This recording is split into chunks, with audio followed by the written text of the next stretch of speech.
thank you for joining us tonight. It is my distinct honor and privilege to welcome Scott Feinberg to the Pollock Theater. In a town and an industry that runs on heat, rumors, and stardom, as well as those for your consideration ads, there is one voice that serves as a signal cutting through all of that noise. For the past 2 decades, Scott has been a leading voice in how we understand who's going to win Hollywood's many awards, and more importantly, why. As we'll discuss tonight, he began interviewing Hollywood legends as a teenager, then started a leading blog covering the Academy Awards, before being hired first by the Los Angeles Times and then the Hollywood Reporter to forecast who will win and what it tells us about the growing consensus around the year's most important films, performances, and performers, and the crew behind all of that work. Now, as the executive editor of awards for the Hollywood Reporter, he has turned covering the chaotic art of awards campaigning into a science. Each year, the constantly updated Fineberg Forecast gives studio and personal publicists something to strive for and to fret over. It is a barometer of the heat chart, who's in and who's out, all building towards the Academy Awards, which will air a week from Sunday on March 15th. But Scott's impact goes far beyond mere predictions. Through his critically acclaimed podcast, Awards Chatter, he has conducted some of the most deeply researched, career-spanning interviews in the history of that medium. He has a singular gift for getting the industry's most guarded icons, from Steven Spielberg and Oprah Winfrey to Meryl Streep and Snoop Dogg, to open up about their craft and about their lives.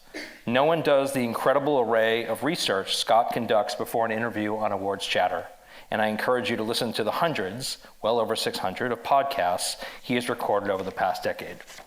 A probing journalist, a beloved podcaster, and a trustee professor at Chapman University, Scott is always in demand, which is why I am so grateful that he is here just 2 days before Oscar voting ends for Academy members to talk about the state of the race, his career, the future of Hollywood and the movies, and everything in between. Please join me in welcoming the definitive voice of awards season, Scott Feinberg. Thank you. Thank you, Scott. Thank you for that very nice introduction, and thank you to all of you guys for being here. Well, I'm going to pull a Scott Feinberg on you, and I'm going to start how you start all of your podcasts. Where were you born and raised, Scott, and what did your folks do for a living? Well, thank you, Ross, for the question. I was born in New Haven, Connecticut, and my parents are lawyers. My father's from New Haven, my mother's from Cape Town, South Africa, and they met in New Haven through lost circles, I guess, and luckily for me that they did. And so I'm curious, we're looking at the Strand Theater in nearby Seymour, which is near where you grew up in Woodbridge. What were your movie-going experiences like when you were growing up? I mean, we're going to get to how you got to this place where you are when you got interested in film, so I'm just curious, where did you go to the movies when you were growing up? Well, first of all, I just want to say I assume and hope that you know that this is the leading expert in the world on movie theaters, past and present, and so I know that if my memory is wrong here, I'll be corrected as I should be. But in New Haven, the New Haven area, there were Showcase cinemas, which I don't even know if they're still in business anymore. That chain.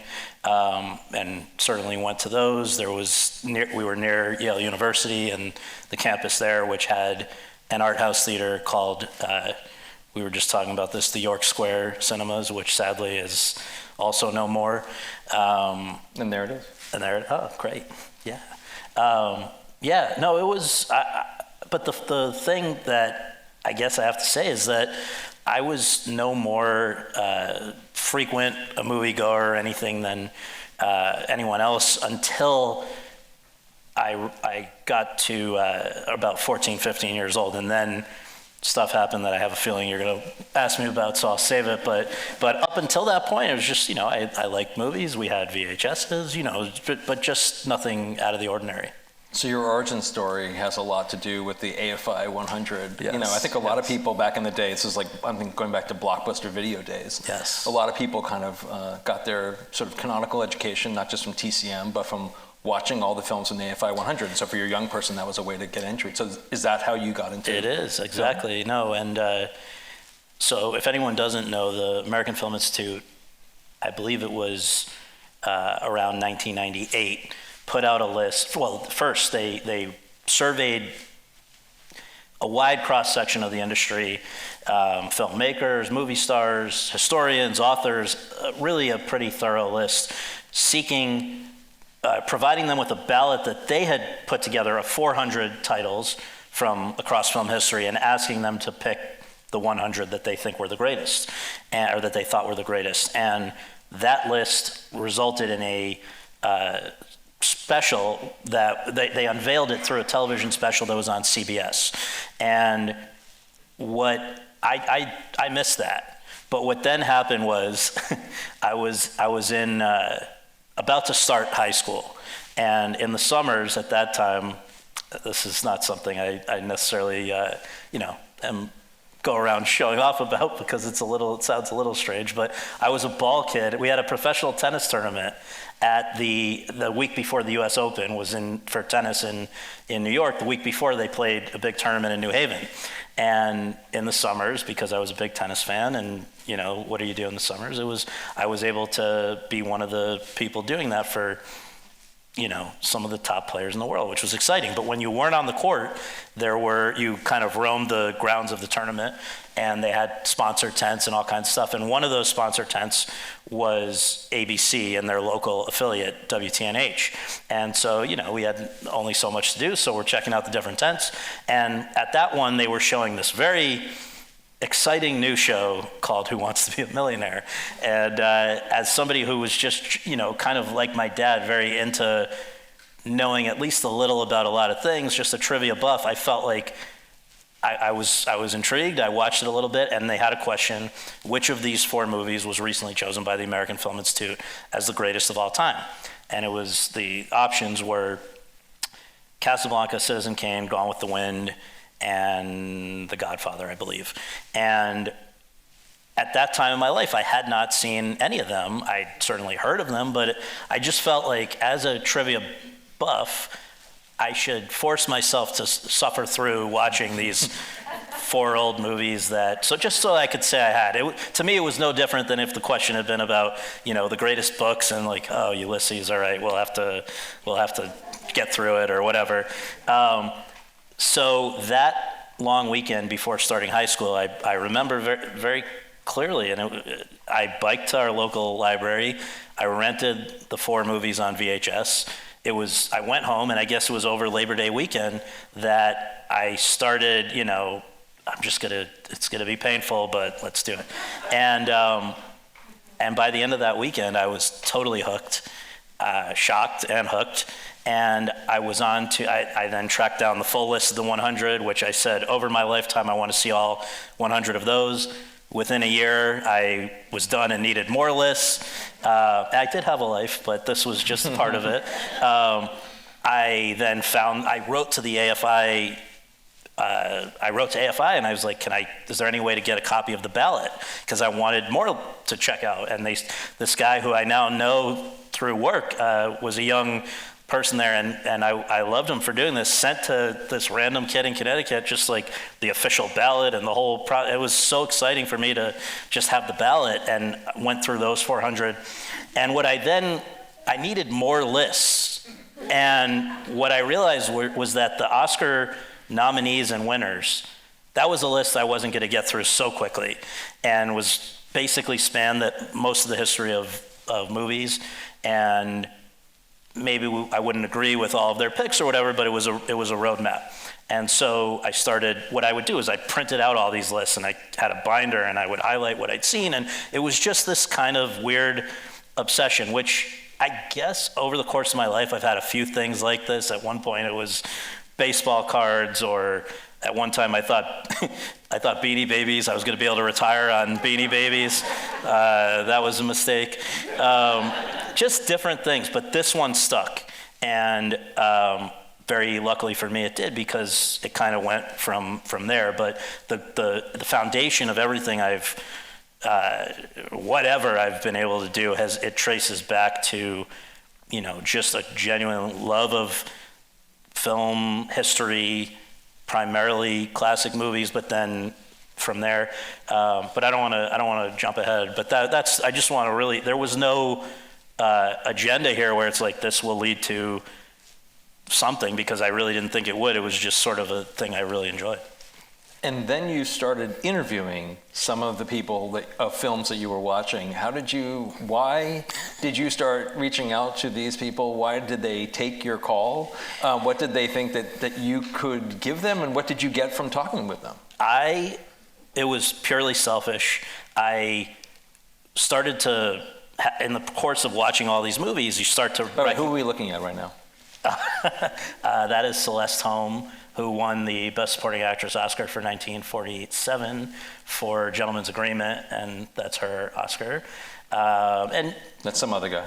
And some other guy who was a lot skinnier. But no, so what happened was I started to notice in the newspaper, first I noticed you start to learn the names of people from just watching so many movies in a short amount of time. And then you start to realize, if you'd look at the newspaper online or whatever, oh, this person died. I can't believe they were even still alive, because initially it felt like this is ancient history, these classic movies. And then you realize it's really not that long ago when, somebody who was part of them had just died. And so that made me curious about who was still alive.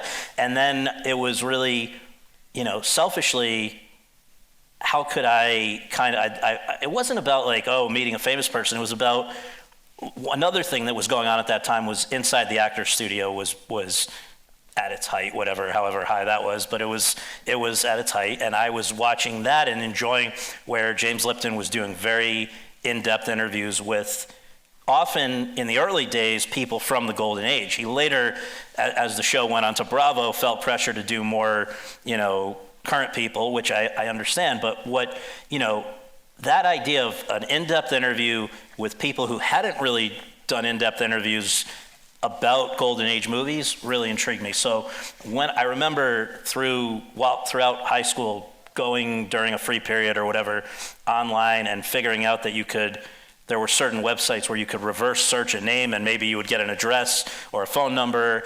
And so I would write letters or cold call people, and plenty of people either hung up on me or didn't respond to, or, I had rejection letters from Elizabeth Taylor and Marlon Brando and people where, because what my pitch was like, hey, I'm a young person that really knows and cares about your movies and wants to keep them alive into the future. So my hope is to write a book of interviews with people from, the Golden Age of Hollywood, and maybe I would have more cred pitching them to young people than a non-young person would. At the same time, they're getting this, they're seeing it's like a kid in high school in Connecticut. I'm sure that I would have also been like, what the hell is this? But what's amazing is how many people were nice and engaged with that outreach.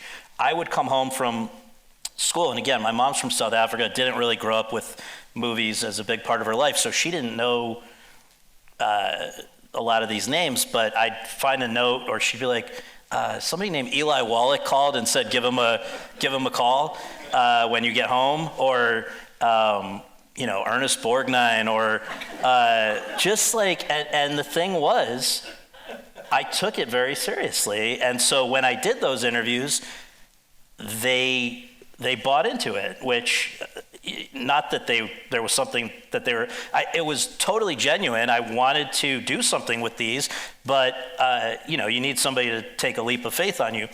I also realized initially, after getting enough rejection letters from your Elizabeth Taylors of the world, maybe start a little more realistically. And so I, again, was checking who's alive, searching, this is early internet. Okay, so let's find people who played really interesting roles in film history, but they themselves are not necessarily famous. So I started tracking down. Turned out there were only a couple of the Munchkins still alive from The Wizard of Oz. And they happened to be the most prominent ones. The coroner, I must have I've thoroughly examined her. The Lollipop Guild Munchkin, we represent the Lollipop Guild. Those guys, for example, great interviews and engaged and talked to them. And so what you realize, though, is these folks, maybe not necessarily the actors who played the Munchkins, but a lot of these folks ended up, they were still in touch with the higher profile people and would, at the end of a conversation where they didn't feel their time had been wasted would often say, you know, have you spoken to this person or this person? I can call and ask if they'll speak with you, or I'll give you their number or whatever. And so you slowly get kind of passed up the food chain. And so again, by the time I was finishing high school, I'd been very lucky to, you know, I'm trying to think of some of the examples that, you know, would mean something to people. But there were quite a few of the like people who ended up in several cases coming when I was in college to do a film festival that I got involved with, which I think you may want to talk about. But Celeste Holm, Margaret O'Brien, you know, people that are in most cases, thankfully not Margaret O'Brien. Most of them though are now no longer with us. But so I treated these like, as I still do when I do interviews with some of the older people, like this is your one shot with this person to preserve history, to get answers to things that, because sorry it's going on, but just to, the other thing I was finding, again, out of just a hunger to learn more about this stuff and be able to prepare for interviews and whatever, I was buying all the great books on film history and interviews and Golden Age and all of that. And I would find that there were, you know, you could do a really good, or you could do a much better interview if you just did your homework, which shockingly a lot of people don't do. But for me, it was less about showing off or whatever. It was like you want to make the most of your one bite at the apple with these people who had truly meant a lot to me. And anyway, it was the foundation of interviewing that has subsequently happened. But yeah. So what I hear you talking about is a person learning how to be a journalist and learning how networking works. So you're getting Hollywood practice early on from Connecticut, which obviously is some of the tools of the trade. You go to Brandeis University to work with Tom Doherty.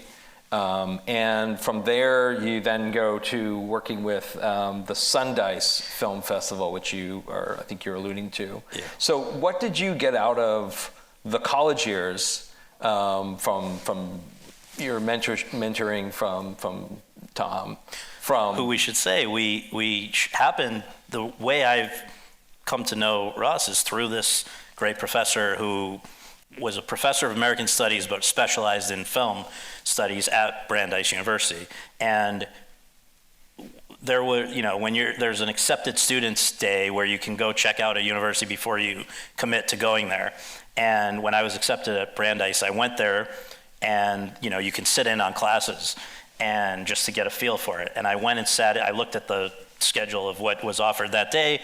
I see there's a film studies class about Hitchcock or something, and I go in and sat down and turned out to be this Tom Doherty's class. And by the end of that class, this is where I'm going. There was no question. And I ended up, like you, I think, taking every one of his classes. He somebody that I still talk to weekly, as I think, you know, very regularly you do as well.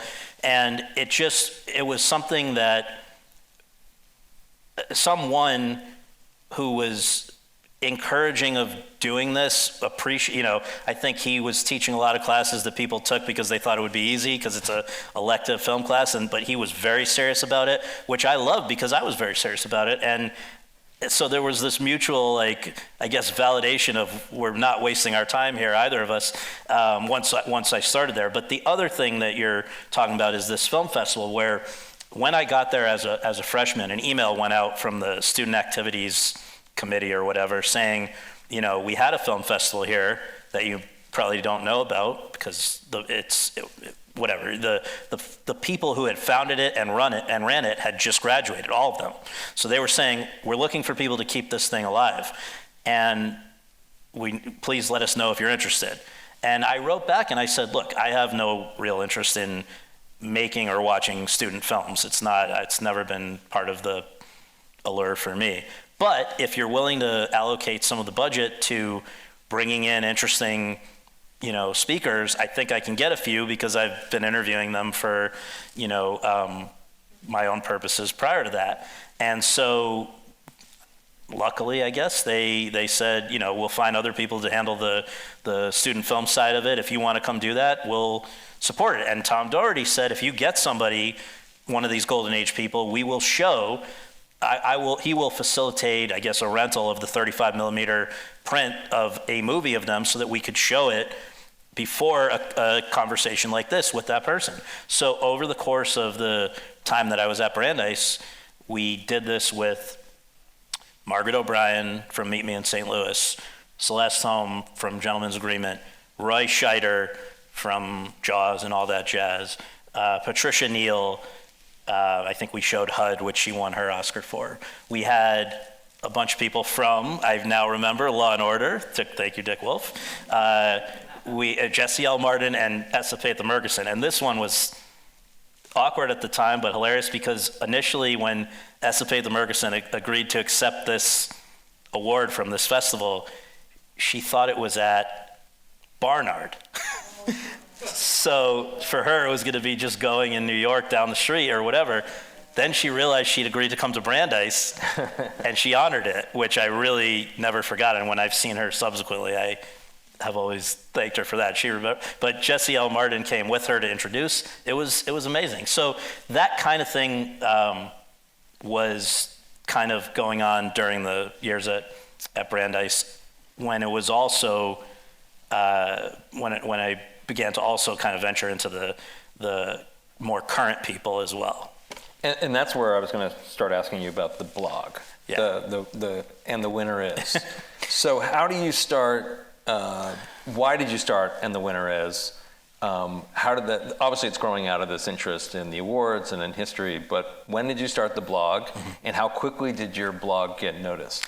So before college, when I was still in New Haven, the local library where I was renting all these zillions of old movies from told the local newspaper, the New Haven Register, we got a story for you. Here's this weird kid that's doing this. And so they did an item. And New Haven being New Haven, not the most hopping place, I guess the local ABC News affiliate, the same one on which I had seen the AFI list in the first place, reached out and said, hey, it happens to be Oscar weekend coming up. Would you like to come on? And, they understood that one of the lists, a lot of this was dealing with Oscar stuff. Would you like to come on and talk about what's going to win the Oscars? And at that time, I guess I was 15, and and I think they figured they'd get a mildly cute kid segment, like a morning show kind of segment, and that would be that. But I went on, and while I definitely had a lot of room for growth, it was clear enough that I kind of knew what I was talking about. And so each year until I went off to college, they would have me back on Oscars, the head of the Oscars, to do this. It became like, I would think they gave me like a title, like their Oscars analyst or something. So it was cool. And again, it was just encouraging. You can imagine if you're a kid that's doing this stuff, it was like, all right, I have a reason to do this. But what happened then was that by the time I was going off to college, people, my friends and family and people in town who knew that I did this would say, all right, well, how are we going to know? What do we need to see? What's going to win? Whatever. So I said, I've heard about this new thing on the scene called a blog, and I will figure out how to make one, and then in my spare time at college or wherever, I will update it with stuff about the Oscars. And so I literally went to blog.com hoping there might be something there. And sure enough, at that time at least, you could put something.blog.com and you could pick a template and you had a blog. And so I had andthewinneris.blog.com, which I would update, periodically while I was at I guess probably my freshman year. And lo and behold, I start getting emails from people out in LA, studio publicists and people saying like, where are you based? We want to make sure you're seeing our, coming to advanced screenings or whatever so that you can cover our movies on your blog. And I was always, for years beyond when I should have been, was terrified that they would figure out they're talking to like a kid in a dorm room or whatever and just blacklist, that was going to be it. But they said, are you near a major city or whatever? I said, I'm near Boston. all right, you're on the list. I suddenly am getting emails every day. Come see an advanced screening of this movie, or we're sending this person to the Boston area to promote whatever. And again, just terrified. You walk into a press screening with all these old grizzled film critics, and they're looking at you, who the hell is this? But as long as you behaved yourself and you kind of seemed like you knew what you were doing, nobody really bothered you. And the coverage, they seemed to appreciate the coverage.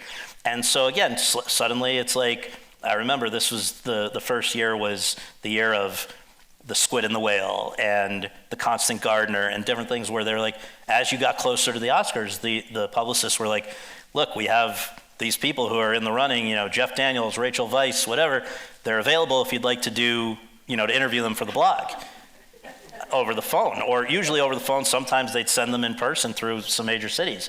And I was like, you know what, I kind of know how to do an interview from doing these old timers, and I have a blog, I can write fairly well, I think.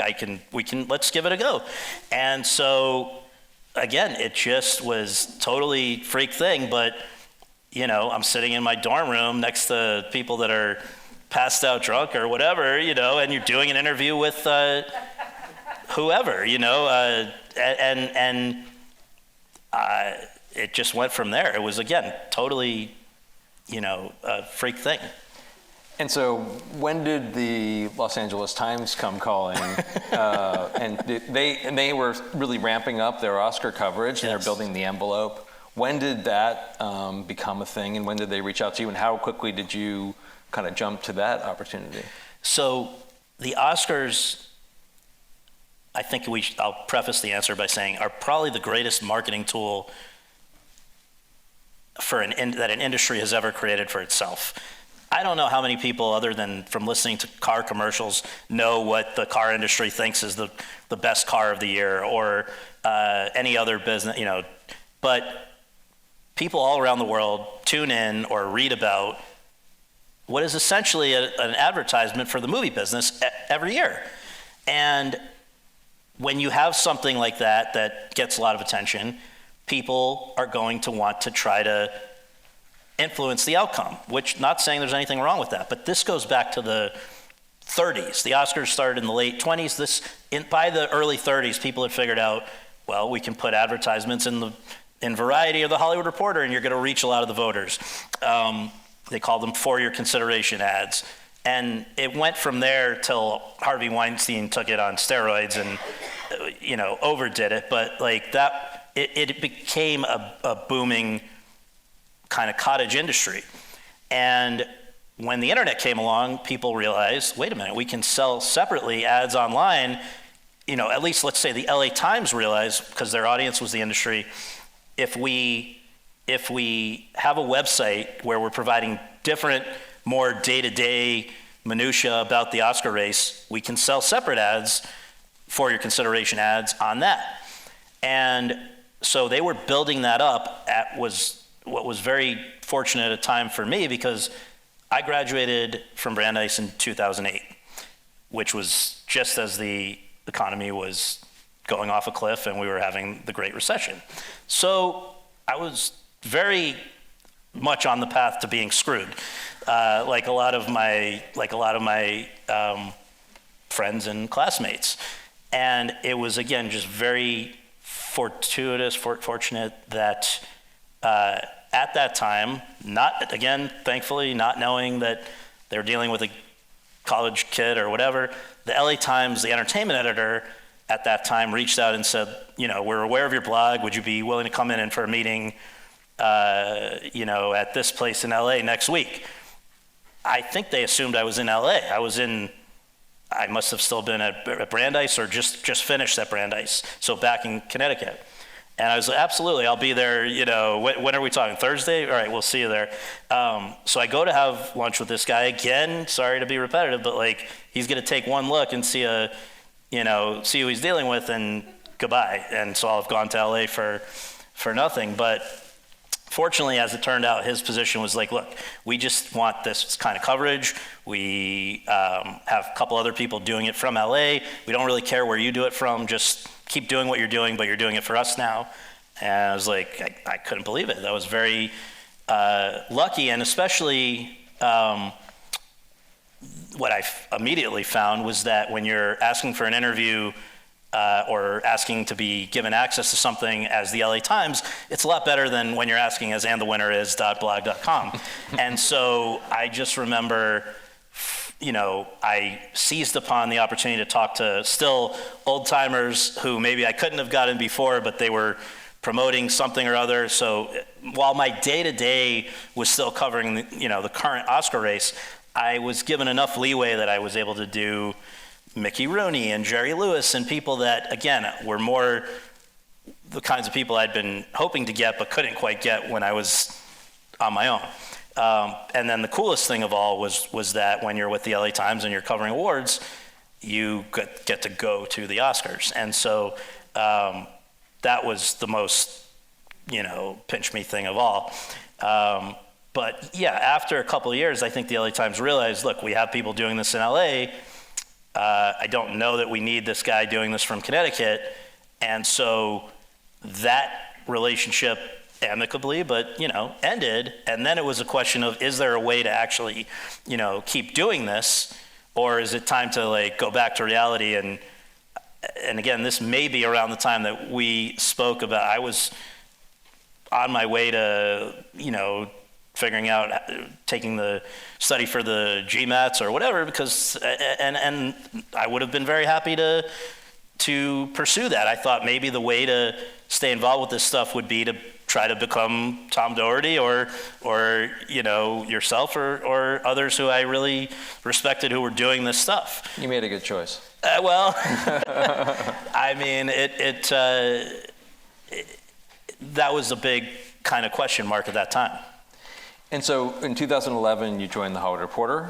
And I guess the question that I want to jump to is, one of the things that you really became known for was the sort of Feinberg Forecast, which was not just interviewing people, doing the coverage, and we'll talk about the podcast in a minute, but is that it's the prognostication analysis that you do. And I'm curious, what goes into that? How much of that is data-driven?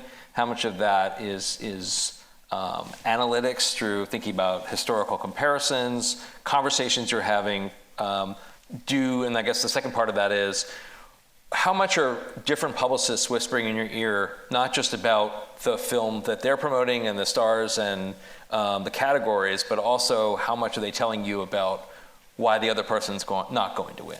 So I'm curious about how you come up with these forecasts, because they change throughout the season.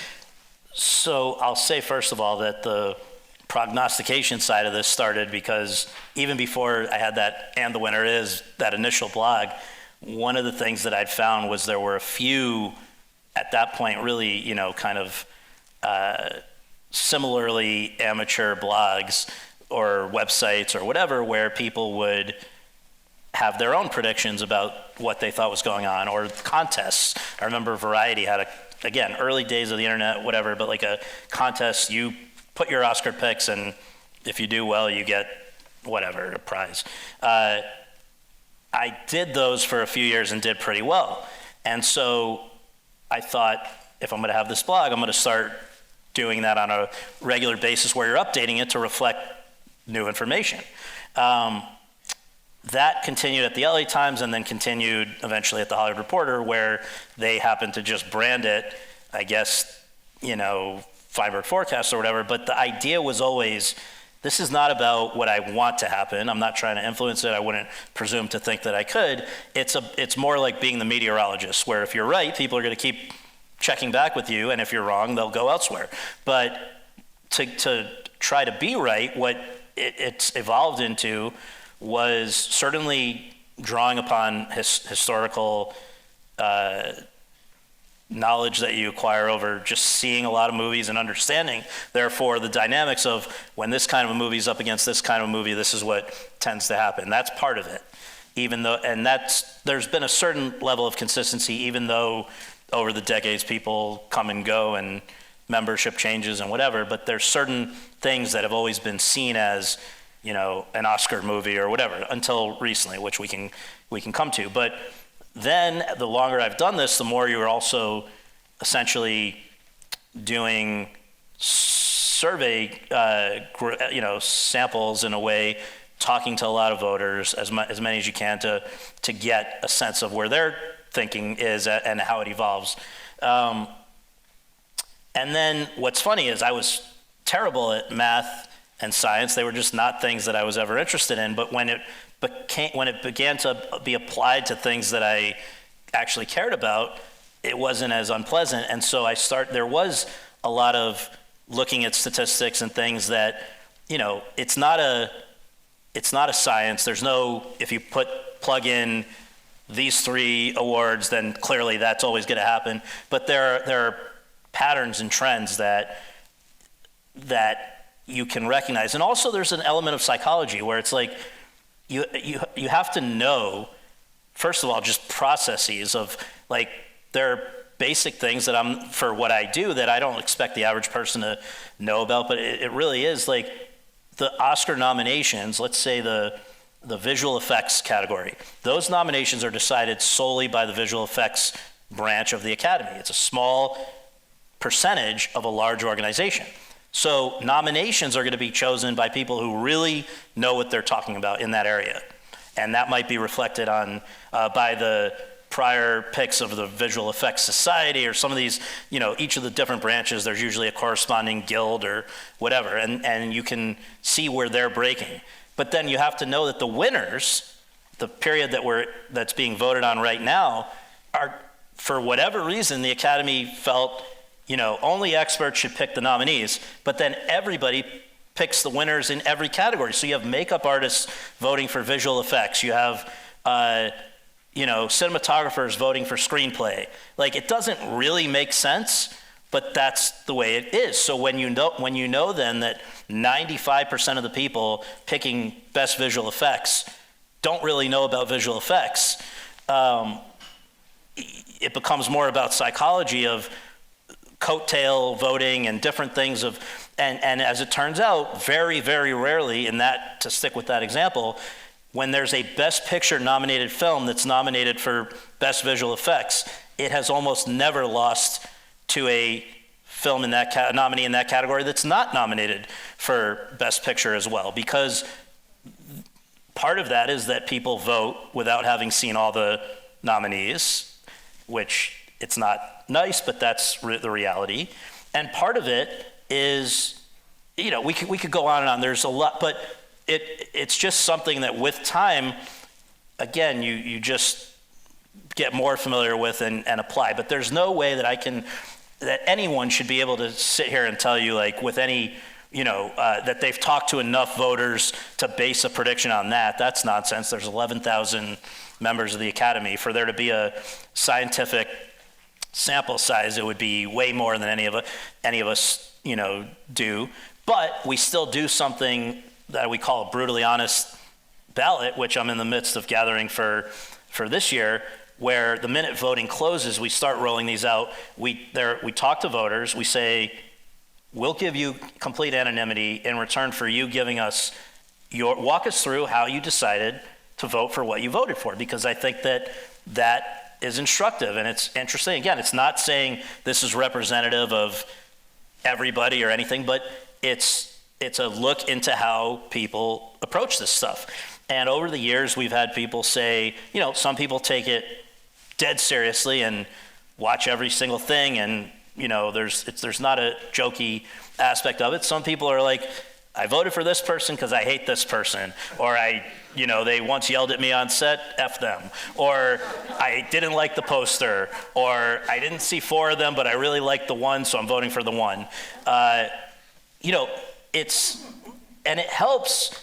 I'm not endorsing any of these approaches or not, but it's a reality check that just like anything where there's a human element, I think there's a perception out in parts of film geekdom or whatever, film Twitter, that think that every single voter is, or certainly should, let's set aside should, all the Academy members sit there and watch 200 movies. And the reality is that doesn't happen. Now, the people who have come the closest to doing that, who I know, are older retired members. And the problem is the film Twitter and some of these folks want hip choices. But the problem, the people who might make the hip choices, in their view, are the ones who are still busy with their own careers and don't have the time to do that. So it's a trade-off. You can either get somebody that's seeing everything but is not in line with where your thinking would be, or you can have people voting having seen fewer of the movies and then they may be more in line with you. So in the last decade, since Oscars So White, there's been a concerted push by the Academy to bring in more women, more people of color, which is great. But they also, in order to get the numbers that they aspire to, went to a lot of younger people. And so what we are seeing, as much as anything, are that there are fewer movies being seen before people cast their ballots. And as a result, like if you look at this year's 20 acting nominees, I think 17 or 18 of them come from films, are performances in films that are nominated for Best Picture. Nothing wrong with that, but I believe, and because this has now been a pattern over several years, that is way higher of a number than it used to be. People are seeing, a handful of movies and picking everything from those movies.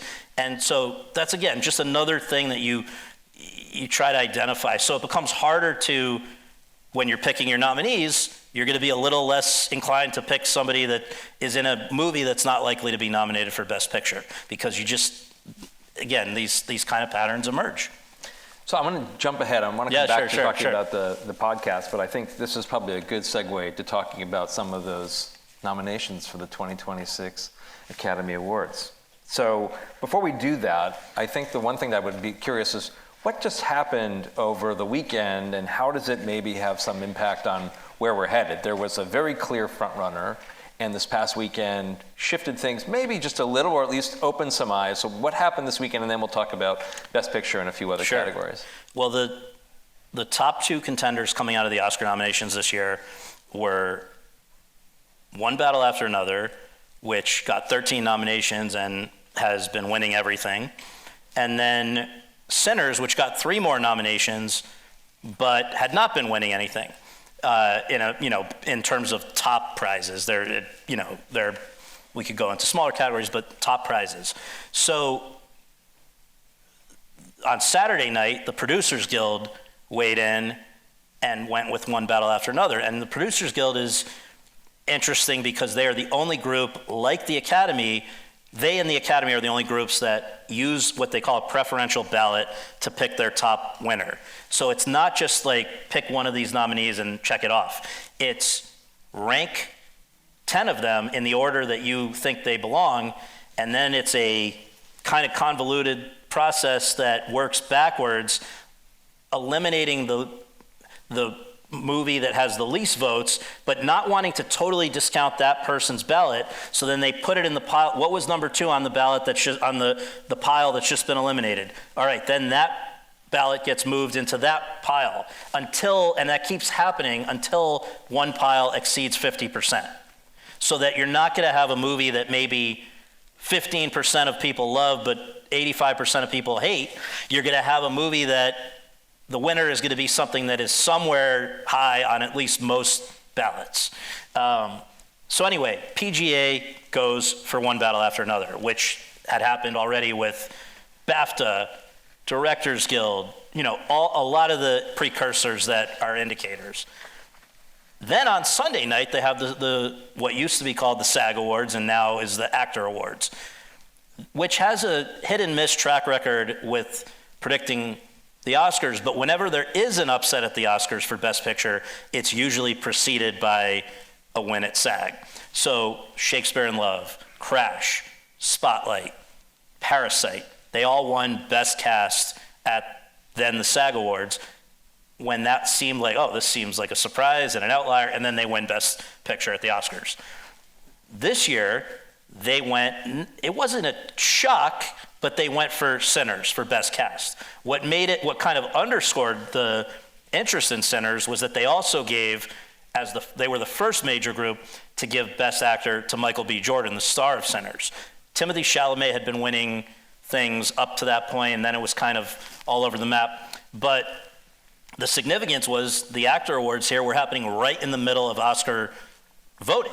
So what it does is it says to an Oscar voter, you're not throwing away your vote if you vote for Michael B. Jordan, because there had been sort of an assumption that Chalamet was running away with this. And so now we have a real race, and it's not necessarily just the two of them, but most likely it is. And so these are things where, again, the timing is significant.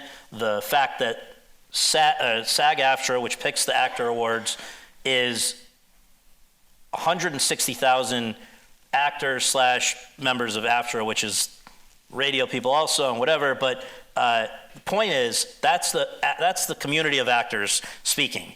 Actors also make up the largest branch by far of the Academy. And so, again, the SAG Awards, the actor awards, are not always predictive, but it's pretty interesting when they go in a big way for something that we didn't necessarily think they would. And so now we're sitting here with 2 movies from Warner Brothers, the first time at one studio since Paramount in 1974-75 with The Godfather Part 2 and Chinatown.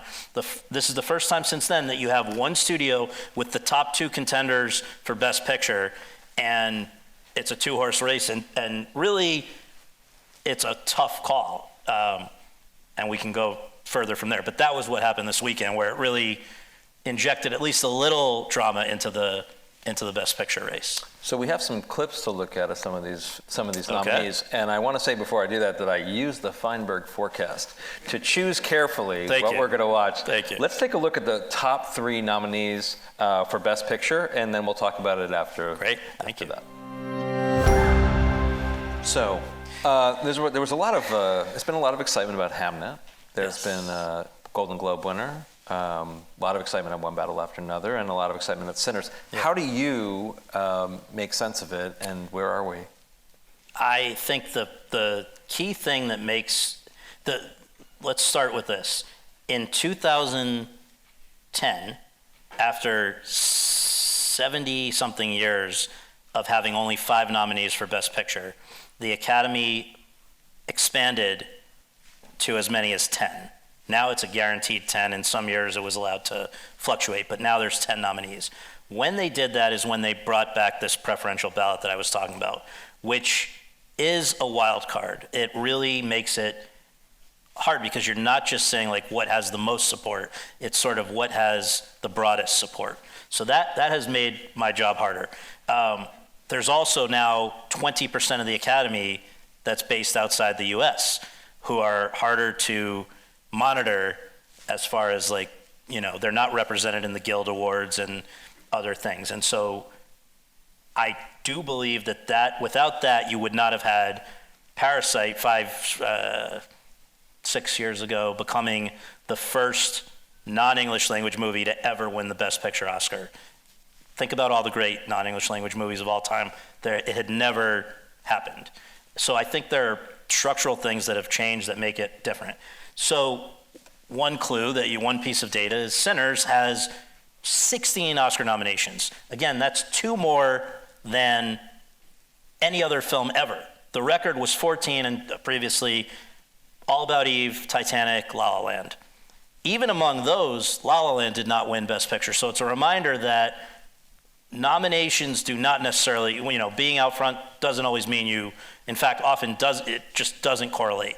Because it's not necessarily, certain movies were never they didn't have an original song. It's not that they missed a nomination, it was never gonna happen, it wasn't possible. Visual effects, not all but it's still an interesting thing. When something gets that enthusiastic a response, 16 nominations, you gotta pay attention to that. At the same time, One Battle, like I said, has won everything except the top kind of actor award, the SAG award. And so, and also the combination of things that One Battle has won, even in the era of the last, 15 approximately years of the preferential ballot being back, nothing that has had the combination of wins that One Battle has then lost.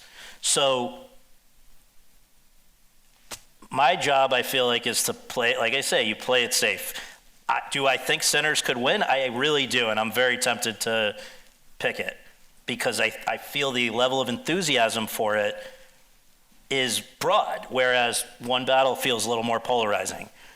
But I'm not here to take big swings. I'm here to try to get it right, and so the safe pick at the moment is One Battle. I would also just say that Hamnet, on a preferential ballot, feels like it could punch above its weight because it's a movie that it's kind of hard to dislike. There's not a lot to... So anyway, we could go on about certain more stats or whatever, but I think the safe pick is One Battle, the safer pick, but I am not at all counting out Sinners. And the same three, thank you to Dustin McLean, who's been doing amazing work putting this all together. Thank you. Dustin, could you put the three images of the directors up? Because the same three films are at the top of your best directing category. And I'm curious, how do you figure this one out? First of all, we should note that, and maybe this is another thing that's a result of the preferential ballot, they're not infrequent. It's less infrequent. Does that make sense? Yeah. That there's a split. We are seeing more splits between picture and director. Alfonso Cuarón wins Best Director for Roma, but Green Book wins Best Picture. What's been, there are other, Iñárritu wins Best Director for The Revenant, but Spotlight wins Best Picture. So the way it's shaken out for whatever reason is that Best Director has generally become like where the guy or woman who had the hardest, what seems to most people, including, again, most people voting are not themselves directors, what seems like the person who seems like they had the hardest job, like the toughest thing to do. This year, I don't know that there's an obvious answer to that. When you have certain other years, again, like The Revenant, they went through hell to make it. Maybe it wasn't on a preferential ballot more satisfying than Spotlight, so you had a split. This year, I don't know that the hardest thing necessarily helps. What I do think is likeliest to happen, Paul Thomas Anderson's been around. He's been nominated now 14 times for Oscars, has not won once. I think there's a sense like he's overdue and is likelier to win. But again, I would not rule out Coogler in particular. Chloe has won before. I think that makes it less likely. People are aware of that. It was only 5 years ago for Nomadland. It's like, there's generally an idea of give other people a shot. Every single award from the Directors Guild, which has only been wrong, I think it's eight times in 77 years, wrong in the sense that they've made their pick, and then it's almost all of those times except for 8 in 77 years corresponded with the Best Director Oscar. They went for Paul Thomas Anderson. BAFTA. These are such different groups that are all agreeing on the same thing. But again, a film can catch a wave. I mean, very few people had Bong Joon-ho winning Best Director for Parasite or Parasite winning Best Picture. It hadn't won anything. In a way, the closest comp is Sinners, because the big thing that Parasite had was the Best Cast Actor Award, but not a lot else. And so I think it kind of got hot at the right moment, and in a way we could see that happening with Sinners. A really unfortunate thing happened at the BAFTA Awards with Sinners that I think could factor into people's equations. The fact that, again, Sinners had a big night at the Actor Awards may make people feel like I want to support that, or it's not wasting a vote to do that. So there are always going to be things that are impossible to, point to definitively.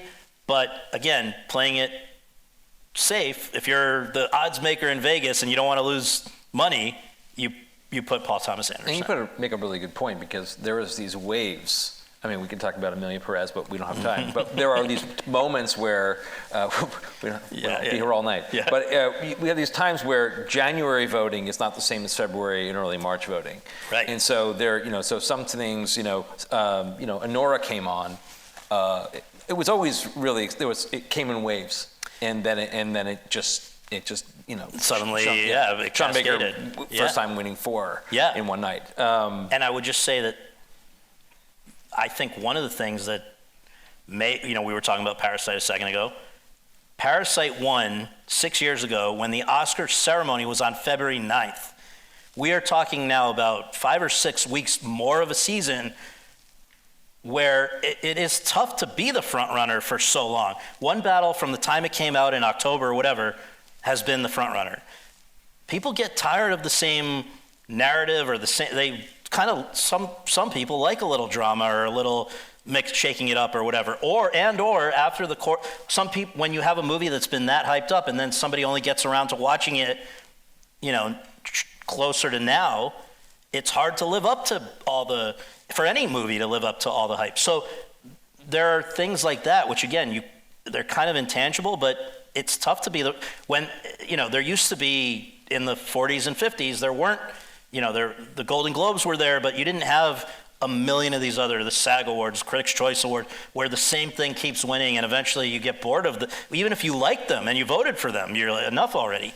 So I think that is something that people do get tired of the same thing, and that can backfire. I think that was part of the thing with La La Land. It was like, enough already. Also, the Oscars can reflect the zeitgeist. I mean, what happened over the course of the 2016 La La Land season? In the middle of that was a presidential election that I'm not sure people were in the mood anymore for a musical. And there was another movie there that was excellent, that was also a way to kind of give a middle finger. And every season it's different. But I do think the zeitgeist can change things. Would you say that the most open category right now, and we're going to take a look at some clips, do you think the most open category now, for the top categories, is lead actor? It's certainly as daunting as any of them. It's not. The supporting acting categories this year are also brutal. Take for instance, supporting actress. Golden Globe goes to Tiana Taylor for One Battle After Another. Critics' Choice goes to Amy Madigan for Weapons. BAFTA goes to Wunmi Masako for Sinners. Many of the critics' awards went to Inga Ibsdottir Lilius for Sentimental Value. Like, 4 of the 5 have been winning things that are generally seen as important precursors. It's all over the place. This week, Amy Madigan won the actor award. Mm-hmm. In that category, again, one of the things I was saying earlier is these days, it's much harder to win if you're not in a Best Picture nominated film. In the supporting actress category, the only person who isn't in a Best Picture nominated film is Amy Madigan for Weapons.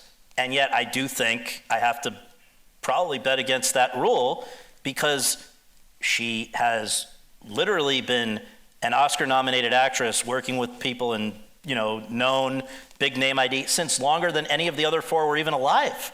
She was nominated 40 years ago. None of them are even 40. So it's a tough one, but that's a tough one. Let's go ahead and take a look at some of the leading actor nominations, and then come back and talk about who you think might win. So how do you make sense of those? Because they're winning different categories, different awards. Even Ethan Hawke's performance is getting a lot of attention, even though it's not in a film that's getting a lot of attention, even though it's been very well. It's a brutal category this year, and I think there's sort of an assumption that because DiCaprio has won before, he's probably not. It doesn't mean you can't win again. It certainly happens, and we'll get to maybe Sean Penn likely winning again in a moment for supporting actor. So it does happen, but I think that there's the perception for a lot of the season was Chalamet came very close to winning last year for Complete Unknown. Did a great job in that. Is sort of like emerged as his generation's movie star, and that he was great in Marty Supreme, a really tour de force performance. The problem is, I think the campaign that he's done, while it drew a lot of people to the movie, has also turned off a segment of folks. They've found it kind of like a bit braggadocious and weird the way he's campaigned. The character who he plays is repugnant. And so which again, that's why do you fault the actor for that? But people do. And I think that his momentum has been slowed. He won Critics' Choice and Golden Globe, but what you have to remember is those are two awards that are voted on by journalists exclusively, of which there are 0 in the Academy. So it doesn't really mean anything, except for momentum purposes, which the momentum seems to have been stopped by Michael B. Jordan, who, it makes sense, he played twins, technically more than 2 characters, because for those of you who've seen it, he kind of gets possessed as well. Like that was a pretty major performance. I think only one person, Adrian Brody, has won an Oscar at as young an age as Chalamet, who's now 30. They typically, especially if you're like a handsome young movie star, make you wait a little longer, which could bode well. Tom Cruise has never won a competitive one. Paul Newman didn't get it until he was AARP era. Cary Grant never won a competitive one. Like it's real. Michael B. Jordan's about 10 years older than Chalamet. He's in a movie that they clearly like a lot more. He's campaigned, I think, more effectively and in a way that people have responded to more. I think he's got the momentum at the moment. Now, the international wild card, I think, would benefit Wagner Moura, who's amazing, and we have seen in recent years, Marion Cotillard for La Vie en Rose. Like, it used to be extremely rare to win for a non-English language performance. Less so now. Roberto Benigni, like it's increased in recent years. So I would not totally rule out Wagner Moura, who also has been everywhere and has made a lot of fans recently. I think it's unlikely for Ethan Hawke, as great as he is, and he's an overdue actor and people love him, but that movie has not been seen nearly as much as the others. And like I said, DiCaprio, in a way, it's sort of like the Chalamet problem. It's like he had that. He didn't get it for years and years when he was a younger guy. Now they gave it to him. It's like, your life's pretty good. We'll give it to somebody else. So it's not impossible, but I think that these are the kinds of things that you hear about when you're talking to voters. And again, you don't want to.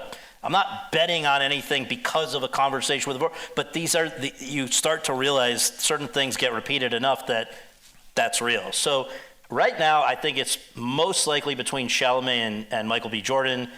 Vegas says Chalamet. I slightly think Michael B. Jordan. Provocative. Well, let's take a look at leading actress, and let's take a look at those clips. Yeah. You just interviewed Kate Hudson at Santa Barbara International Film Festival a little while ago. Amazing performance. A lot of heat. A lot of heat on Jessie Buckley. So where are we with these 5? I would say that if Jessie Buckley does not win, it will be one of the biggest upsets in recent history. That has nothing to do with my personal feelings about these movies or performances.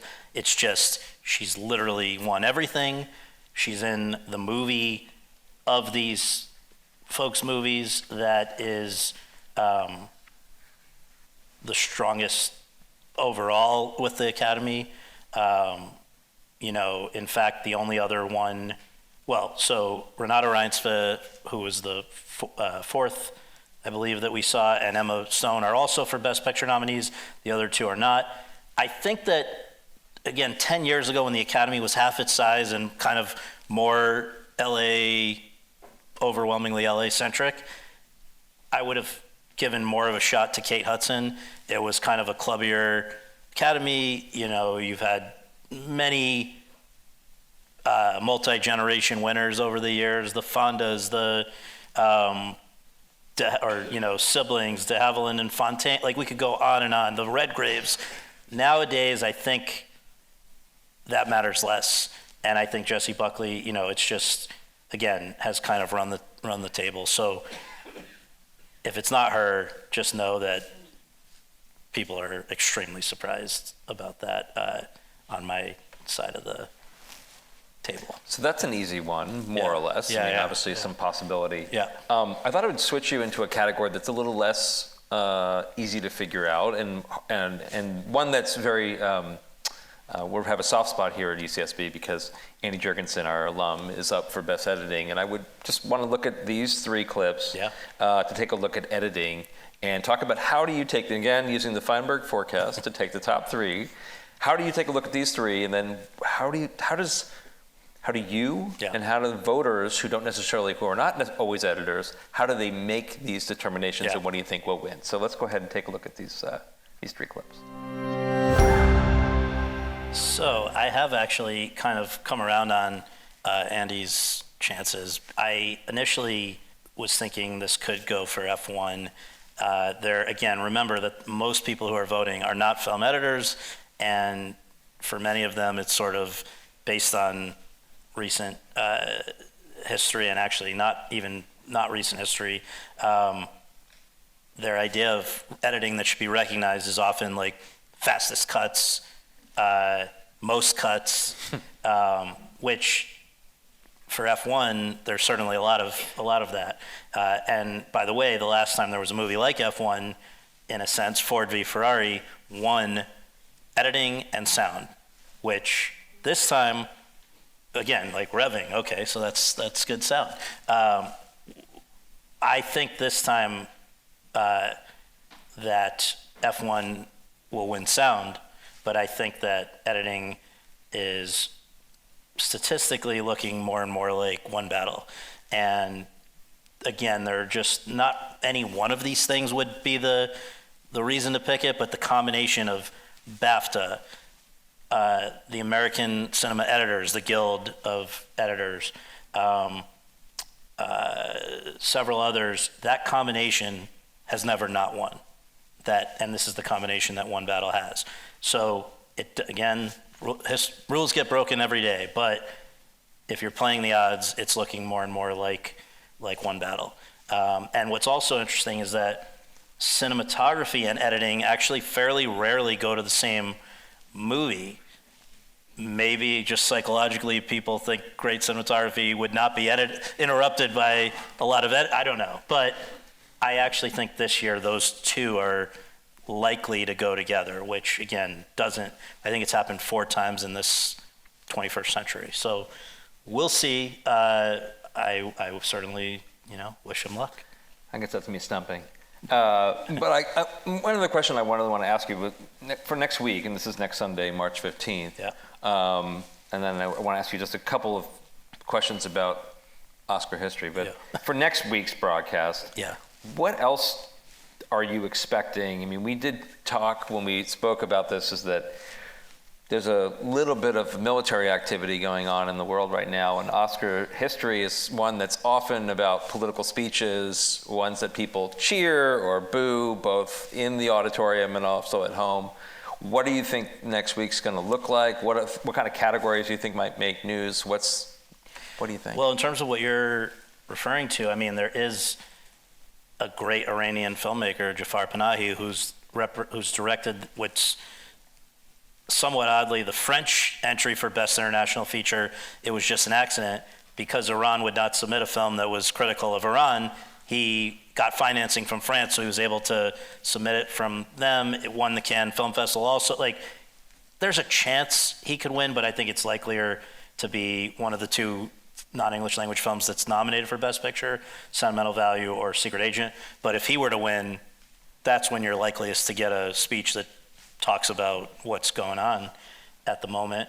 But it can come from unexpected places. We'll see. I mean, we've had a lot of stuff about ICE at recent award shows. That can also come up. The Academy doesn't discourage it, but they don't encourage it either. I think that people are going to say what they're going to say. They have essentially 45 seconds from the time their name is called. Sometimes they're a little more lenient for the bigger categories, the higher profile categories. Inevitably, there's always somebody's going to say something. I'm not sure, it's hard to know who it would be this year. But it's interesting that it's, when you think about the Super Bowl, halftime has all this kind of interest, and sometimes there's a cultural, political dimension, but it's completely scripted. What's interesting about the Academy Awards is that it's not.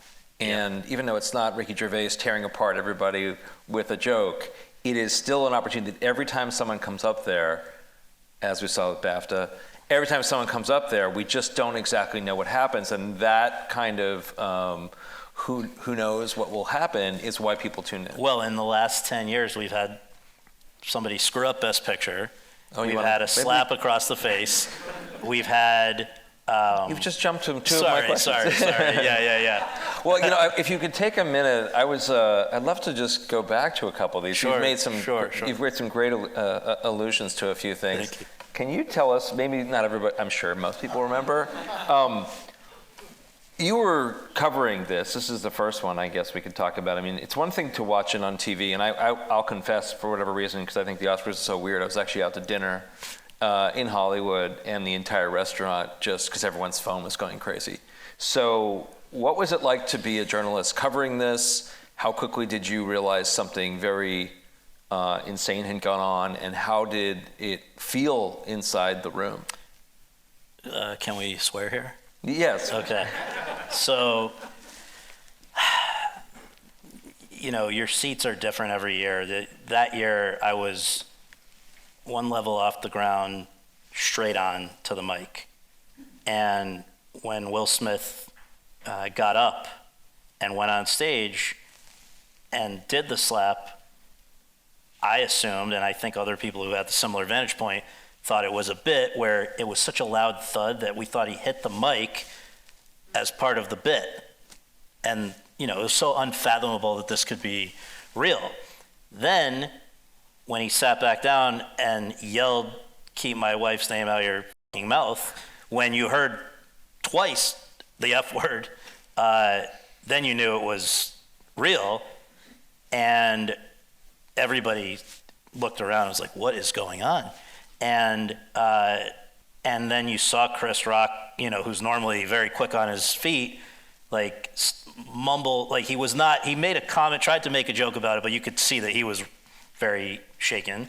And then Chris Rock presents Best Documentary to Questlove, who gets up there, and nobody's listening to Questlove, which is unfair to him, but everybody is now at this point looking at, from, again, the nice part about being one level off the ground that year is I had in my peripheral view, everybody in the front rows.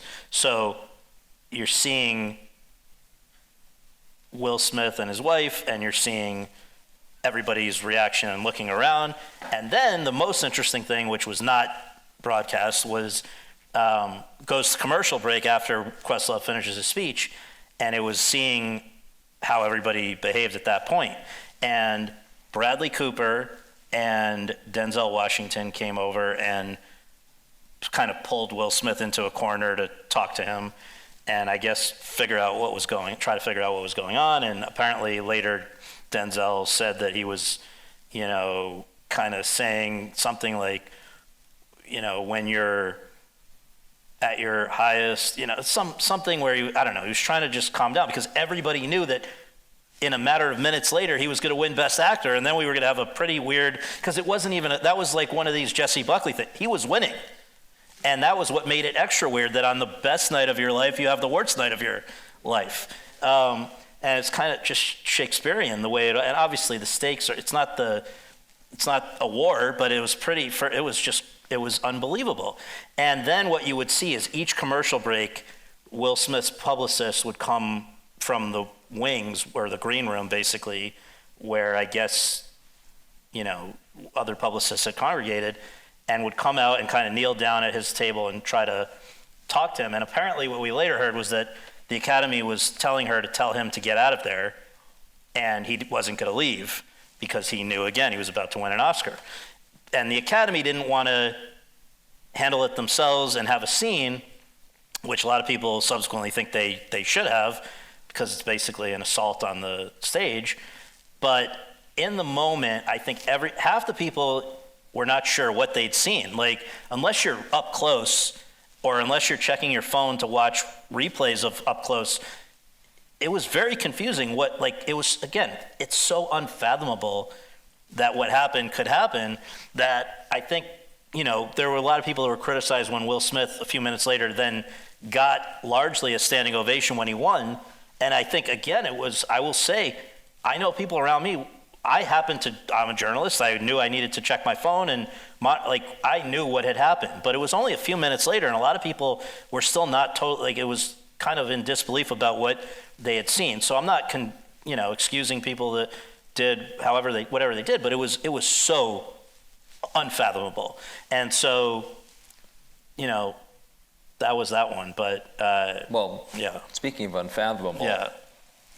I have to go back. I believe it's 5 years before this, to 2017, to the famous Best Picture Oops. Yes. How did this happen? And because this is a really interesting story that, because we all watched it, La La Land won, and then Moonlight won. Yeah. But that's sort of what it looks like at home, that you watch people give speeches, suddenly there's an error. How did this even happen? Because this still astounds people that this could happen. I mean, obviously, it was global news. Yeah. How did this happen? So, a year later, I did an oral history for our Oscar issue where you went back and talked to as many of these people that were involved as you could to really get to the bottom of it. And I can tell you exactly what happened. It doesn't make it any more kind of acceptable or believable, but it's what happens is, since the 30s, the Academy has employed PricewaterhouseCoopers accountants to tally up their votes, and the reward rather than compensation is that PwC gets to have their accountants at the Oscars.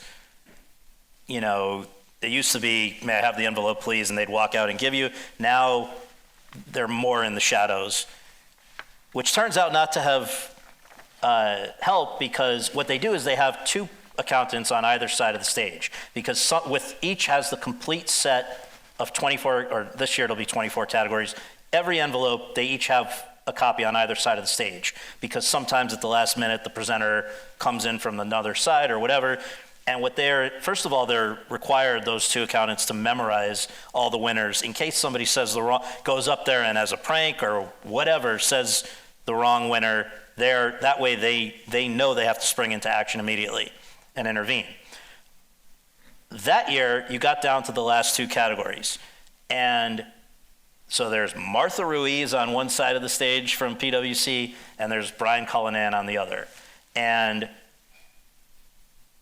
Emma Stone wins Best Actress and walks off the stage. And Brian Cullinan, he's not just like a low-level, I think people, including me, initially assumed they just get some, accountant to go do it. He ran the West Coast for PwC.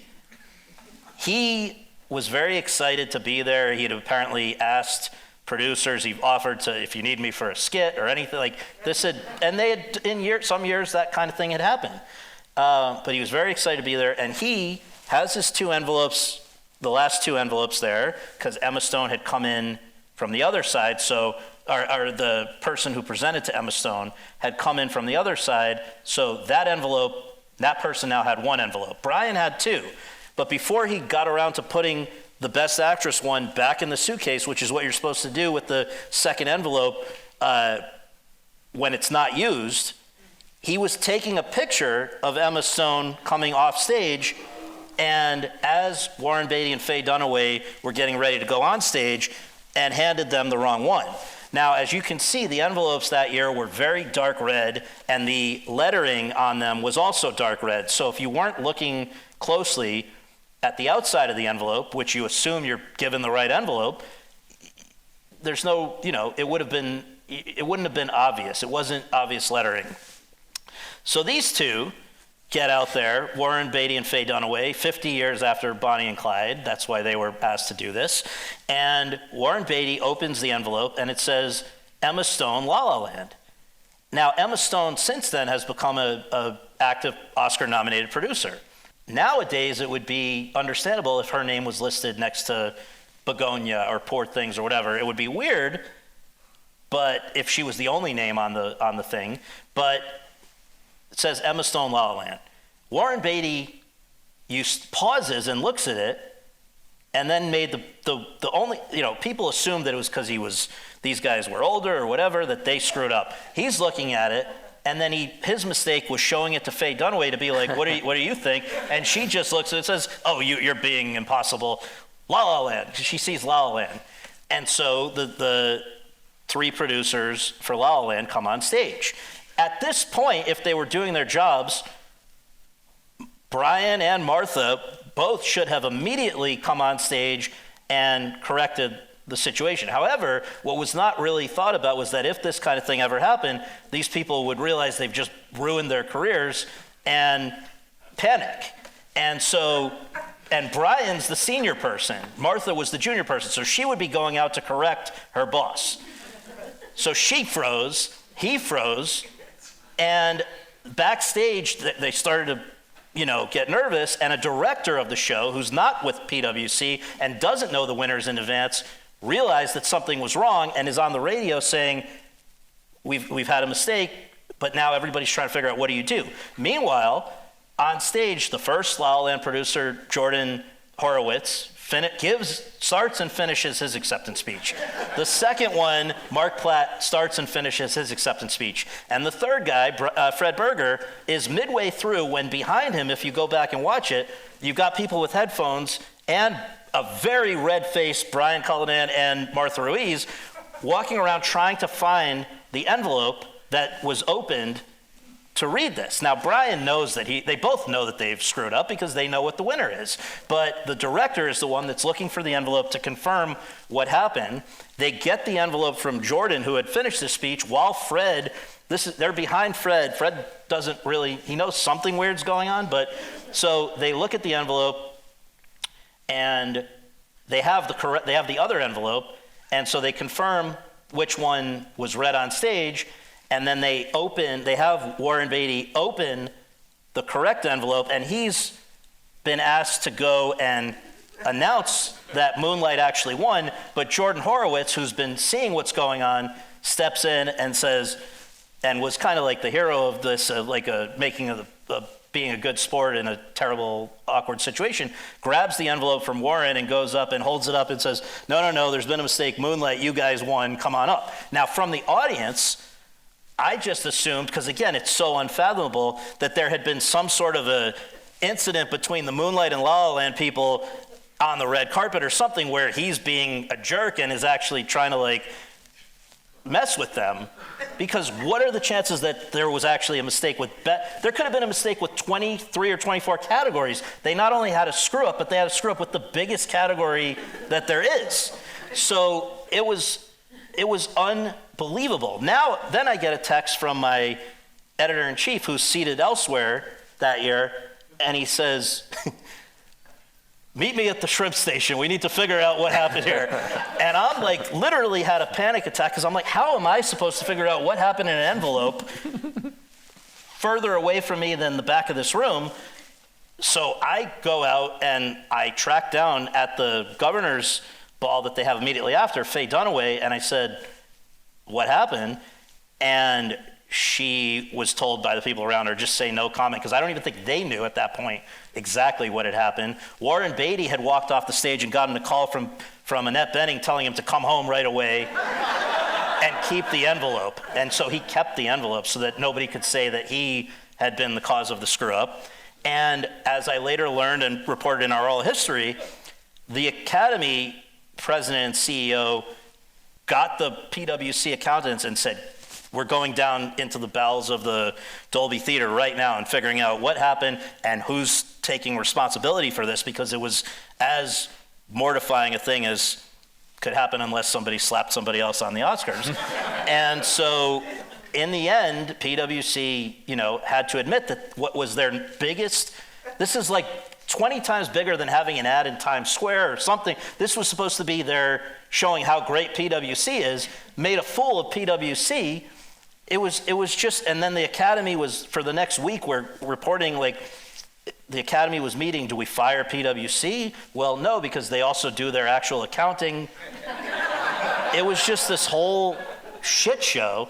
And in the end, the arrangement was that Brian and Martha will never go near the Oscars again, but PwC can stay on. And so that's that one. You know, I hope that your autobiography is called Meet Me at the Shrimp Station. I think that's right on. I want to turn it over to questions from the audience, so we have just about 15 minutes for questions, because it will not surprise you that Scott is perennially on deadline, but of course, because voting's closing in 2 days, he's really on deadline, so I want to get him back to work. I wanted to know if research says anything about the sweet spot for the theatrical release of these movies. Is it better to come in early and talk about it for months and months and months, or do the 1 week, Christmas week, and then hit it hard after the first of the year? It's a great question. And basically, for the model that Harvey Weinstein popularized was that you do at the very end of the year, 1 week in New York and LA, do a lot of press to reach the Academy, hopefully get a bunch of nominations, and then immediately open it wide to capitalize on the free publicity that you've gotten from the nominations. And that became the model, or if not wide, platforming it, but one way or the other, you ride the nominations to people wanting to see it. As another motivation for that era was VHS. If you could put on, or DVD, if you could put on your VHS or DVD, 12 Oscar nominations or 7 Oscars, it was shown to help sales. In more recent years, VHS and DVDs have died, and it's turned out, after decades of not having stuff from early in the year, suddenly, perhaps because of streaming or whatever, it became, actually there were a number of them that came out of the beginning of the year. So Everything Everywhere All at Once was started at South by Southwest in April. CODA, I believe, started very, very early. And there have been, the rules have started to sort of change. And Parasite came out of Cannes. It's just, I think part of it is that it's more expensive to try to keep a movie alive, and the publicity and keeping the talent engaged. If you have that many months to go, it's more expensive, but it's also, again, people get tired of a narrative it's tough to pinpoint, when it's also can be too late to get momentum. And so very rarely, I think the last time something came out in December that got in under the wire and still did well was $1 Million Baby, which is more than 20 years ago.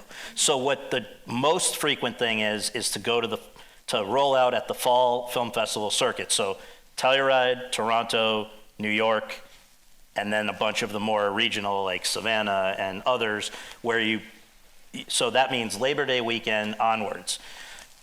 But it's all the rules are out the window when so many of the voters are now abroad. And also now there's something that was introduced in 2019 that there's a members-only streaming service for Academy members. So they don't even have, in one way it levels the playing field. It used to be if you couldn't afford to send your movie to all over the world, if you're a smaller movie, you were screwed. Now, everybody pays the same fee and it's on there, but what the unintended byproduct is that almost nobody shows up for the screenings on the big screen at the Academy. So you're getting people voting off of the small screen. And to the point where the Academy has just discontinued post-nomination screenings of the nominated movies. So it's all a little weird at this point, but timing-wise, there's different considerations for different movies. Thank you. Following up on some of that, how do you think marketing tactics and marketing budgets have evolved over the years, and what influence do they have on nominees and winners? Another great question. I mean, the thing is, again, starting with Weinstein, it became a brawl. Like it used to be, there were always campaigns. I'm gone back and read memos where, you know, people are talking trash about, you know, Sunset Boulevard. Like it's always existed, but it's got, with the rise of the internet, with wines, like it can be harder to trace, and it's gotten a little dirtier. And I think that in terms of spending, you have people with different motivations. So like Netflix spent tens of millions of dollars on the campaign for Roma, a black and white Spanish language movie that, you know, anyone else would not have supported in that way. Not because it wasn't a great movie, but it was just the return would not have merited, the potential return would not have merited that for a Sony Classics or somebody, a theatrical distributor. Netflix's calculation, I believe, was that we have to appeal to people in the Spanish-speaking world. We have to, so that was part of it, to get that movie and really promote it. They want to show filmmakers that, if great filmmakers like Alfonso Cuarón, that if you come and work with Netflix, we will give you significant support. And so, because there was, it's harder to remember now, but there was a period when top filmmakers, they wouldn't want to work with Netflix because they weren't getting a significant theatrical release. And, you know, it felt like, for some people, like you're putting your movie straight to TV. But what Netflix and Apple and some of these others have made a point of doing is spending a fortune, basically giving some of these great filmmakers whatever they want to make a movie with them, to the extent where maybe it's too loose a leash in a way. I mean, some of these filmmakers have not done their best work with the streamers. Iñárritu did Bardot. It was just a little unwieldy. Scorsese, Killers of the Flower Moon, polarizing. But what they then do is they want to show these filmmakers a lot of support so that they will come work with them. And also because it's a different business for them. They are not in the same business as the people who have to, you know, do theatrical releases. They are playing for subscribers, and it's a totally different calculation. So, but yeah, there's a lot of money that gets spent. But I don't, the bottom line, and I think Netflix is an example of this, is that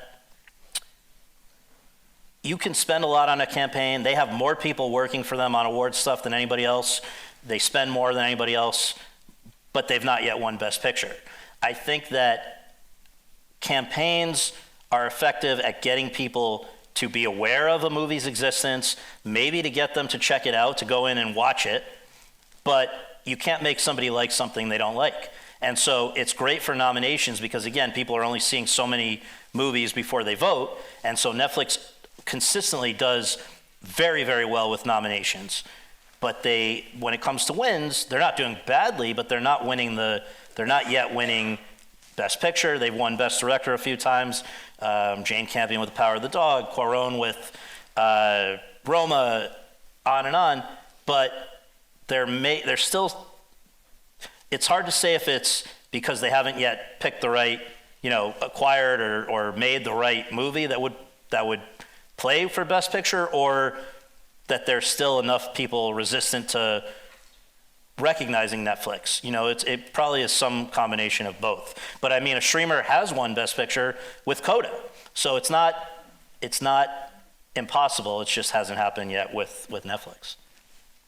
Hi, I just I wanted to ask. You mentioned earlier that you have to be objective with the Feinberg forecast, and you have to keep like your personal opinions out of it. Would you be comfortable sharing what your personal picks for Best Picture, actor, actress are?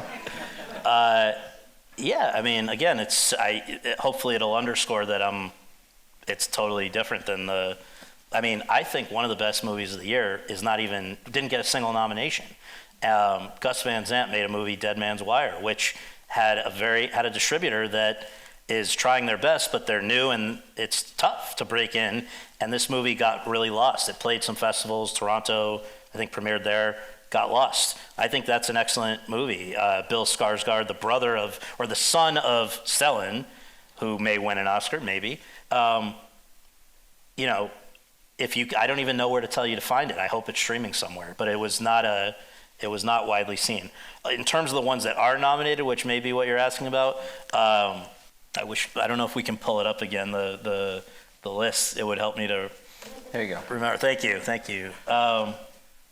I love Sentimental Value and The Secret Agent. I don't know that I would have voted for them because it seems unlikely that you kind of want to have some way of actually affecting the outcome, and it seems like they're not going to win, so you pick of the ones that might have a chance, maybe, in terms of ranking. But I thought those two were excellent, and I'll be very curious to see which of them, probably one of the two, wins for Best International Feature.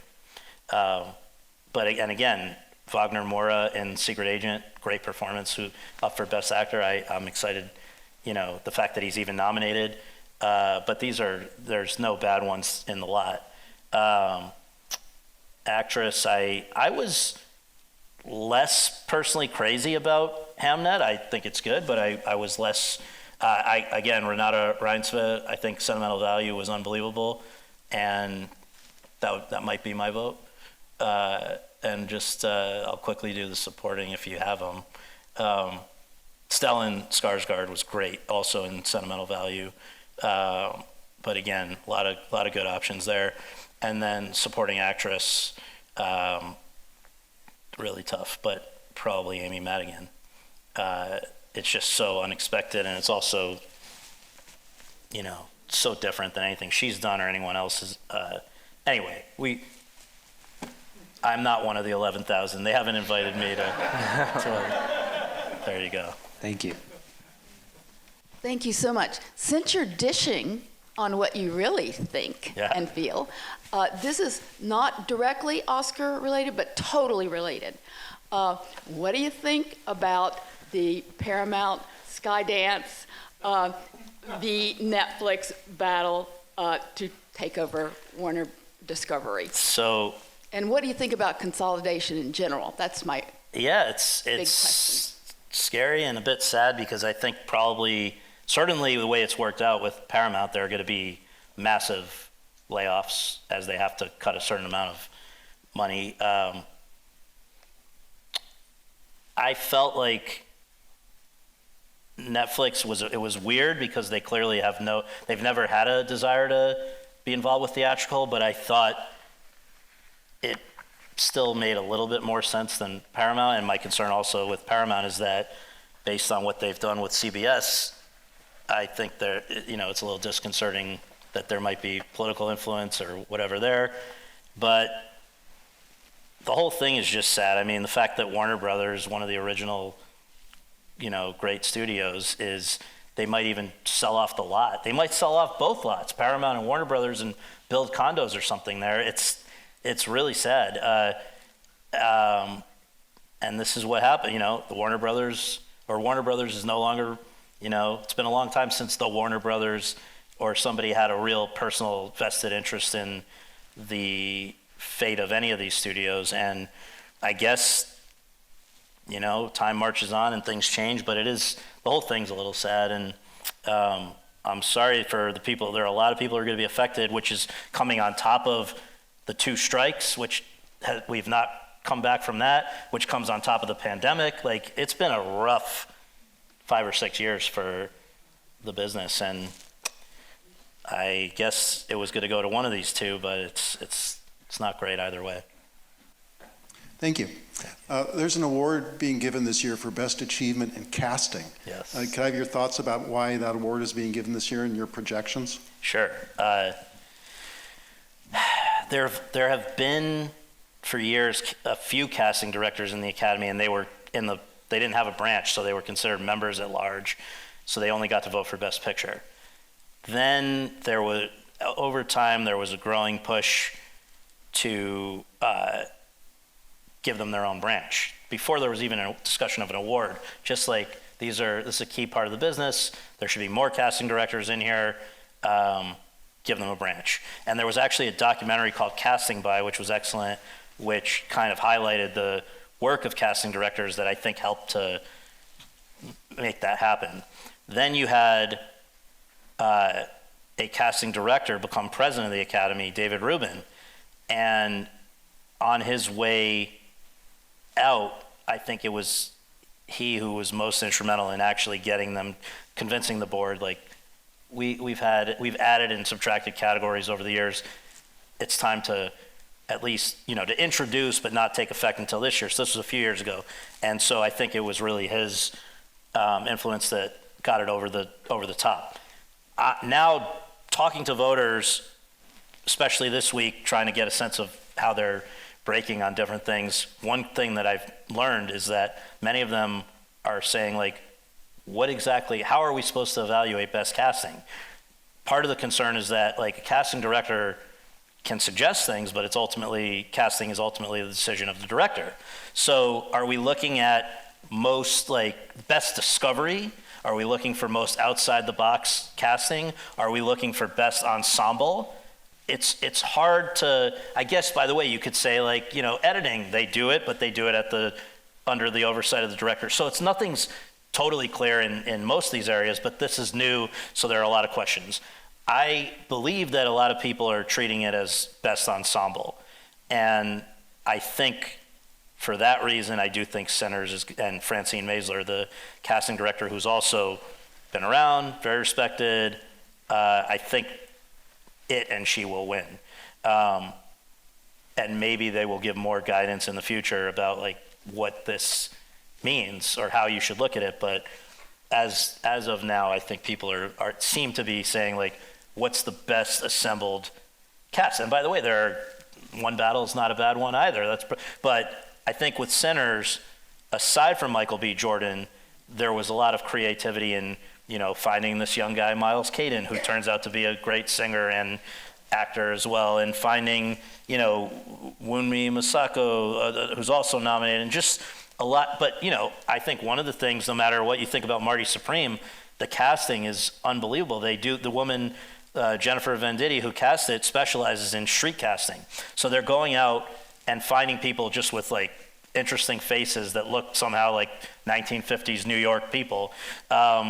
They also, and again, the question is this her or is this Josh Safdie, the director? But they hire Kevin O'Leary from Shark Tank to play a bad guy because you see him and you associate him as a jerk. They hire Abel Ferrara, the film, there's some crazy casting. That would certainly win craziest casting.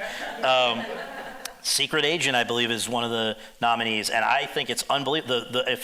Has anybody here seen that movie yet? Oh, great. So the little old lady in that? She'd basically not acted before. She'd been in a brief bit of a previous movie of the film. I think she alone should have been she's amazing. But that was apparently the casting director pushing her. So it's tough, but it's interesting, and maybe they'll, a lot of these awards, they evolve. So for years we had best sound editing and best sound mixing. And again, the sound branch knew the difference, but then when it went to the final round, very often you were getting the same winner because nobody else really understood the difference. And so they've consolidated that into best sound because maybe that makes more sense. So this could become what it is at, I think, the Critics' Choice Awards, which was best ensemble / casting, something like that, which gives a little more clarity, but I don't know. Hi, Scott. Hi. This has been incredible to hear about your life and career. With that said, Ross mentioned a great potential title for a book. Have you considered writing a book? So meet me at the shrimp station. Meet me at the shrimp station is, I appreciate that you think anyone would be interested. The one that I'm trying to do, and Ross has been hearing about this for way too long, but I believe there are some really interesting turning point Oscar campaigns from over the years, going back to the beginning. And again, a lot of people think it's a new thing, but it's been around since the beginning. So I've been chipping away at this and doing interviews and digging through archives and stuff, but it's moving very slowly because the day job takes a lot of time. But I'm very passionate about it. I can see what it would be. I kind of have it very mapped out, but I am not as far along as I would like to be, but I don't know that there's a huge audience for that kind of book. Maybe, hopefully, I don't know, some people would care, but I do think it's kind of a chapter or a side of the industry that in some ways is the epitome of show business. Like it's not just about making something great, it's getting somebody to care about it. And I think it's in some ways an appreciation of the unsung heroes are often in this context, the PR and marketing people who their job is to be in the shadows, but what they're doing is often very interesting to me at least. So that is what is probably the most realistically one day hopefully coming, but I wish it was moving along a little faster. But nice to see you. Yeah. Thank you. And I've always been an odd curio for Scott, since I'm probably the only person I can think of who worked at both Miramax and DreamWorks in 1998, which was the year of Shakespeare in Love and Saving Private Ryan. Yes, so you saw the dirt up close. Yes, as we've talked about before, I was at the party, the DreamWorks party, when we lost and almost nobody came. For Saving Private Ryan. Yeah, it was, and I think we've talked about, there's a photo, which was, we did an oral history of that Oscars year, one year as well. There's a photo of Steven Spielberg, who I think the world of, but he's got his Oscar for Best Director for Saving Private Ryan, and he's surrounded by Jeffrey Katzenberg, Spielberg's own wife, and Harrison Ford, who the Academy had asked to present Best Picture that year because it was so anticipated that it was going to Saving Private Ryan that, of course, get Spielberg's guy.